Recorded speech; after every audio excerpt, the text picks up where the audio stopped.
Prasangka buruk adalah ucapan yang paling dusta. Saudaraku, hidup ini Allah Azza wa Jalla yang mengatur. Kita hanya menjalaninya. Orang lain akan menilai dan mengomentari dengan penilaian dan komentar baik atau buruk. Seringkali orang ingin dinilai dan dipuji sebagai pihak yang moderat, padahal hakikat itu mudarat. Sebaik apapun kita, sunatullahnya pasti ada yang suka dan pasti ada yang benci. Imam Syafi'i berkata, setiap orang pasti ada yang mencintai dan ada yang membenci. Hendaklah selalu bersama orang-orang yang taat kepada Allah. Mawaid Imam Syafi'i, manusia terbaik di muka bumi Rasulullah Shallallahu Alaihi Wasallam. Paling baik akhlaknya, pemberi keteladanan. Bagus wajah dan penampilannya, paling sabar menghadapi manusia. Tetap saja ada yang membencinya. Saudaraku, kita diperintahkan untuk bersabar dalam situasi bagaimanapun. Al-Imam Asy-Syafi'i rahimahullah berkata, bersabarlah yang baik maka kelapangan itu begitu dekat. Barang siapa mendekatkan diri kepada Allah Azza wa Jalla dalam segala urusannya maka dia pasti akan selamat. Barang siapa yang yakin dengan Allah Azza wa Jalla, maka ia pasti tidak merasakan penderitaan. Barang siapa berharap kepada Allah Azza wa Jalla maka Allah Azza wa Jalla pasti akan memberi pertolongan. Kitab Tafsir Ibnu Katsir 8/432. Saudaraku, seringkali kita dihinggapi prasangka buruk terhadap saudara kita sendiri, sehingga menjadi pemicu munculnya kebencian.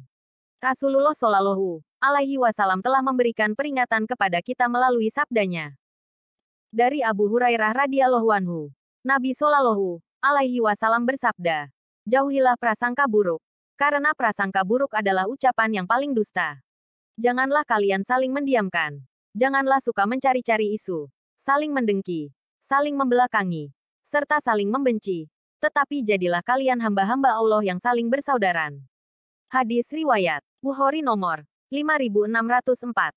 Saudaraku, orang beriman dilarang menaruh prasangka buruk kepada orang lain, karena ia akan mendorong kepada perbuatan menuduh tanpa bukti atau belum terbukti yang menjadi dosa besar. Apalagi dengan bahasa kasar, tak beretika, seolah-olah berposisi sebagai pihak yang moderat, padahal hal itu mudarat. Semestinya ada pembeda yang tegas antara mana yang betul dan mana yang batil, mana yang hak dan mana yang hoaks. Ibnu Sirin berkata, jika sampai kepadamu berita yang tidak kamu sukai tentang saudaramu, maka carilah uzur untuknya.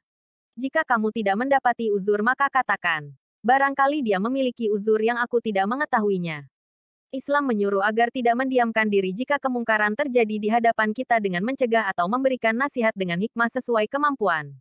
Allah Azza wa Jalla berfirman, sesungguhnya Allah Maha mengawasi kamu sekalian.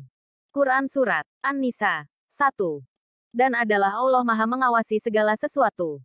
Quran Surat Al-Ahzab 52. Saudaraku, Maha Suci Allah Azza wa Jalla yang telah menciptakan satu hati dalam rongga dada manusia. Dan cukuplah untuk dikatakan seseorang itu berdusta jika mengatakan bahwa dia mempunyai dua hati dan mampu mendua dalam rongga dadanya. Allah Azza wa Jalla hanya menciptakan satu hati saja untuk setiap manusia, dan terkumpul di dalamnya rasa bahagia dan rasa sedih. Dua hal yang akan selalu menyertai manusia selama di dunia dan hingga ujung kehidupan di akhirat kelak. Saudaraku, Allah Azza wa Jalla melarang kita bersedih. Janganlah kamu bersikap lemah, dan janganlah kamu bersedih hati. Padahal kamulah orang-orang yang paling tinggi derajatnya jika kamu orang-orang yang beriman. Quran Surat Ali Imran 139. Dalam ayat tersebut, Allah Azza wa Jalla melarang hamba-hambanya yang beriman untuk bersikap lemah dan bersedih hati ketika tertimpa musibah dan ketika diuji dengan sebuah ujian. Saudaraku, bersabarlah. Jika kita tidak pernah merasa sedih, kita tidak akan pernah merasakan nikmatnya kebahagiaan. Jika kita tidak pernah merasa kecewa dengan sesuatu, kita tidak akan pernah bisa bersyukur dengan sepenuhnya ketika kita bisa meraih impian kita. Jika kita tidak pernah merasa tersakiti, kita tidak akan pernah merasa betapa amat sangat memerlukannya kita kepada penggenggam hati para manusia yang menciptakan segala sesuatu itu tentu mengandung hikmah yang sangat besar.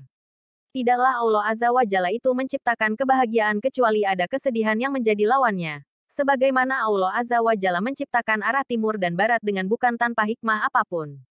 Jadikanlah semua itu sebagai cambuk hati untuk lebih mendekatkan diri kepada Rabb yang hati kita itu berada di antara jari jemarinya. Tetap bersabar dengan kesabaran yang indah dalam setiap perkara yang dihadapi. Karena Allah Azza wa Jalla tidak akan menyia-nyiakan hambanya yang bersabar dan akan memberikan balasan yang manis atas kesabarannya. Sebagaimana dalam firman-Nya. Katakanlah, Wahai hamba-hambaku yang beriman, bertakwalah kepada Rabbmu. Orang-orang yang berbuat baik di dunia ini memperoleh kebaikan. Bumi Allah itu luas. Sesungguhnya hanya orang-orang yang bersabarlah yang dicukupkan pahala mereka tanpa batas.